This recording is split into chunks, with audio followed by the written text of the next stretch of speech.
Эфирде Жас Қыран балалар ұйымы. Сәлеметсіздер ме, балалар? Балалар, барлығыңызды 2-ші тоқсанның басталуымен құттықтаймын. 2-ші тоқсанда математика және әлеуметтік тұрмыстық бағдарлау пәндері бойынша өте қызықты шаралар.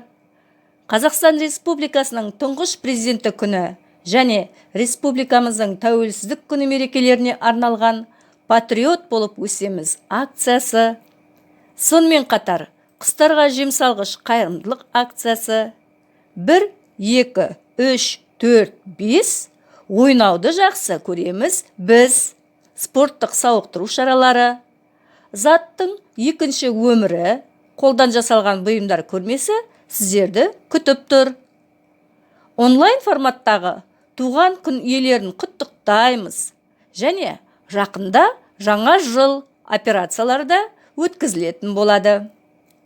Мектебіміздің қалыптасқан дәстүрі бойынша мектеп сенің өз үйің, иесісің сен оның ұранымен өткізілетін жалпы мектептік байқау қорытындысы әр тоқсанның соңында ең жасыл сынып, ең жайлы сынып, ең белсенді сынып ауыспалы номинациялары бойынша жарияланатынын өздеріңіз білесіздер.